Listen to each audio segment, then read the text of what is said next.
Damos inicio así a nuestro primer bloque del capítulo de hoy, en este caso para hablar con la licenciada en Psicología Mariana Gilbert, para que nos explique a todos nosotros el mundo laboral de los jóvenes. No solamente de aquellos que han terminado la secundaria y que no han decidido estudiar ninguna carrera y quieren iniciar un trabajo, sino aquellos que han decidido estudiar una carrera terciaria o un nivel aún superior, una universidad, y están empezando su mundo laboral y se encuentran por ahí con algunas dificultades. Así que vamos a charlar sobre ella, qué es lo que está pasando en el mundo laboral de nuestros jóvenes.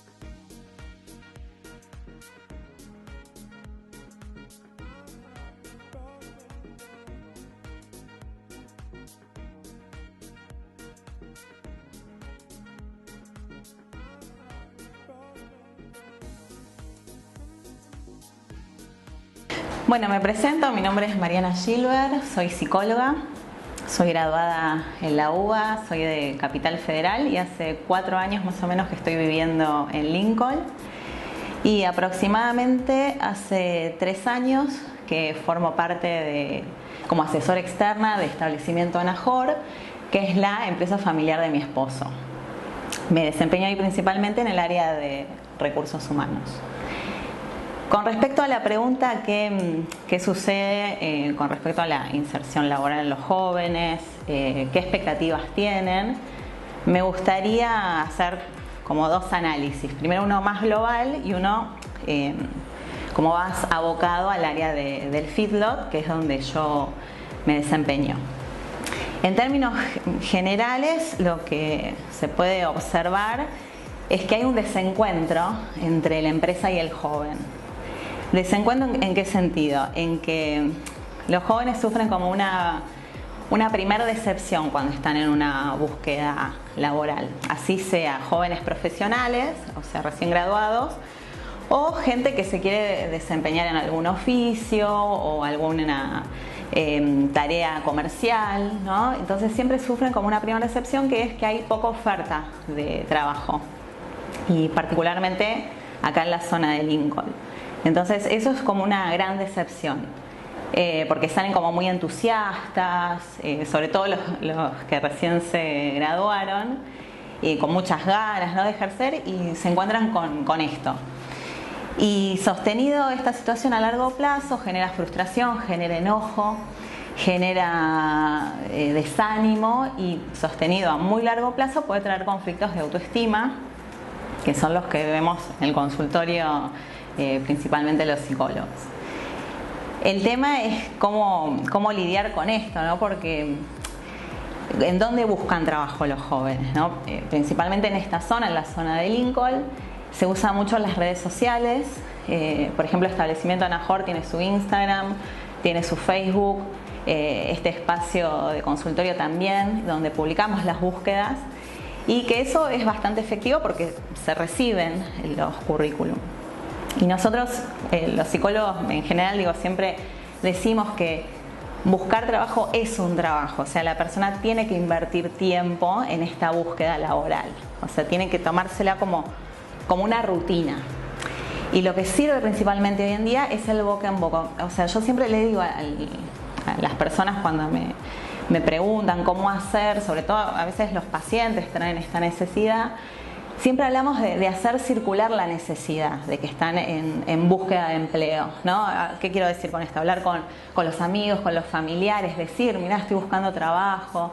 Y eso ya es una gran fuente de difusión. Y funciona porque se han obtenido buenos logros a través de eso, ¿no? Pero volviendo a lo formal, las fuentes son las redes sociales hoy en día. Y por ejemplo, en otra época se veía más la publicación de avisos digitales, que quizás funciona más en ciudades más grandes, ¿no? Como en su momento era CompuTrabajo, bueno, LinkedIn hoy en día, ¿no? Pero son como, acá en esta zona es más las redes sociales, me refiero, que es lo que más funciona. Con respecto a, bueno, eso era como lo global, ¿no? De las necesidades de los jóvenes y de las dificultades y las cuestiones que pueden surgir. Las necesidades son siempre de crecer, de independizarse profesionalmente, de ejercer la carrera o de armar un proyecto, un comercio o un proyecto virtual. Hoy en día se ve mucho esta tendencia del home office, el e-market, ¿no? Como que están muy en vanguardia. Pero eso, digamos, como en términos generales, ¿no? Después obviamente que es caso por caso. Con respecto al feedlot, acá puedo abordarlo desde dos lugares, ¿no? Desde lo que esperan los jóvenes y desde lo que espera la empresa, ¿no? O sea, desde afuera y desde adentro lo voy a pensar.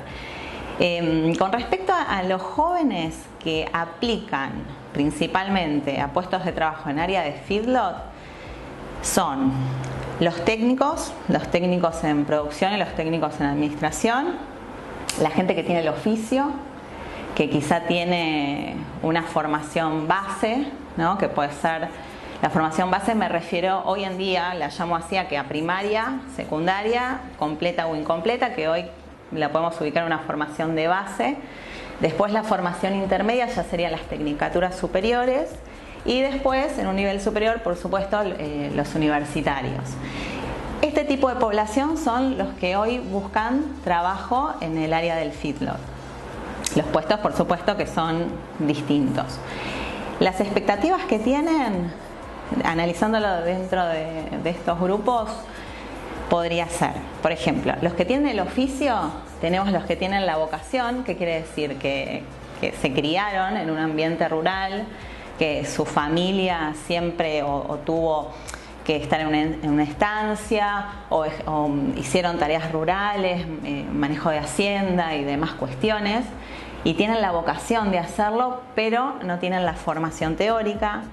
Tenemos otro grupo que es el que yo considero que es el más problemático, que es el que tiene el oficio, pero no tiene la vocación.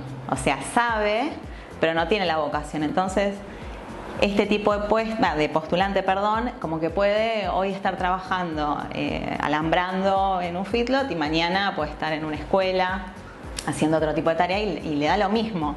O sea, la necesidad es económica, tener trabajo, mantenerse, va por otro lado. Y pensaba que es como un desafío para la empresa para las empresas, este tipo de grupos sin vocación, porque nos hace pensar cómo motivar, ¿no? O sea, ¿qué los motiva? ¿Los motiva lo económico? Por ejemplo, un sueldo más alto, ¿los motiva tener un premio en un mes por algo? ¿O de repente los motiva tener un día libre? ¿No? Son preguntas que se hacen cuando no hay vocación, me refiero, porque es como muy, creo que es muy específico. Con respecto al grupo que mencionaba antes de los técnicos, yo los ubicaría en esto que decía de educación media. Este es un grupo que sí, que ya busca algo más específico, ¿no? Buscan como desarrollarse en su carrera, en lo que saben hacer, pero creo que es un grupo que es poco valorado dentro del ámbito de la empresa porque tienen mucha competencia este grupo.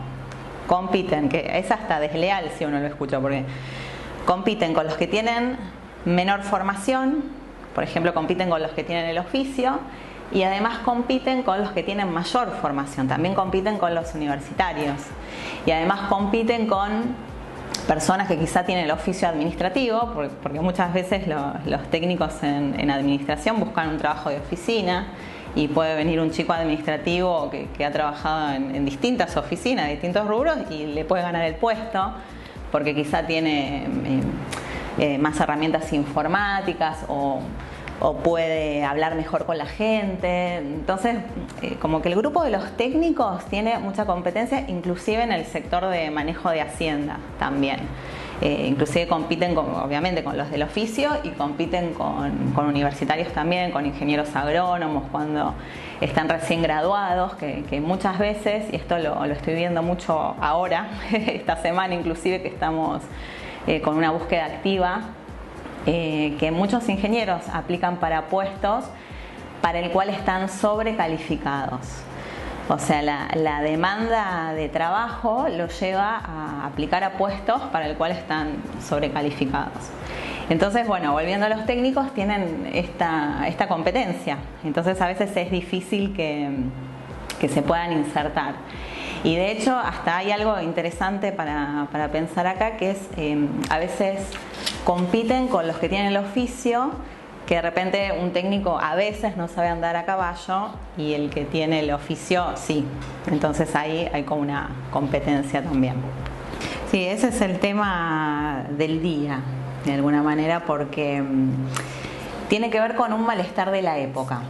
¿A qué me refiero con esto? Con que hoy en día lo que se ve es una baja tolerancia a la frustración, que no solo se ve en los jóvenes, sino que es propio de las personas hoy en día, y que es algo que está muy estudiado, que está como en los ámbitos científicos muy difundido, porque es con lo que nos enfrentamos, por ejemplo, en el consultorio y por supuesto en el ámbito laboral también.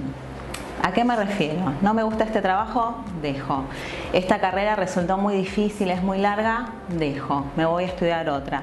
Empiezo este proyecto, encuentro muchos obstáculos, no, dejo, cambio. Y se da como esta volatilidad de que la persona no se encausa en un objetivo, porque esta baja tolerancia hace que no pueda soportar los obstáculos, no los pueda tratar de sobrellevar, ¿no? ¿Y con qué tiene que ver? Que esta es la pregunta que se hace en el ámbito científico en general. Lo que te puedo responder va por el lado del estrés, de que nuestro cerebro hoy funciona en modo multitarea, entonces no nos concentramos y esto influye en una baja tolerancia a la frustración, el estrés obviamente que también, y que estamos en una cultura, como han hablado muchos autores, que se llama la posmodernidad y que tiene que ver con la búsqueda del placer inmediato, con lo que Internet nos hizo en el cerebro. De hecho hay un libro que se llama así, que tiene que ver con esto de ir fluctuando todo el tiempo, ¿no? Voy a una cosa, voy a otra, abro una ventana, a la otra, la radio, el celular, todo a la vez. Entonces el cerebro está en muchas cosas y no tiene tiempo para procesar la información. Entonces así vivimos, estresados a modo crónico. Entonces esto afecta en la tolerancia a la frustración, se ve en la empresa, se ve sobre todo también en los jóvenes que no respetan a veces a los jefes. A veces lo que evaluamos los psicólogos en las selecciones el reconocimiento de la autoridad, que a veces es independiente de cómo es el jefe, sino que a veces la persona no puede reconocer en una autoridad. Entonces la escasa tolerancia, el no reconocimiento, son como los conflictos que hoy se ven en los jóvenes y que se ven en el ámbito académico también, porque les cuesta sostener sus objetivos. Entonces, ¿qué consejo uno desde este lugar les puede dar muy brevemente? Es que a veces para alcanzar una meta, un objetivo más elevado, hay que tener como metas a corto plazo, ¿no? Que a veces ser un profesional independiente o tener el trabajo ideal es como un punto de llegada y no de partida. Oh no, I think I've lost my mind, I think I've lost it.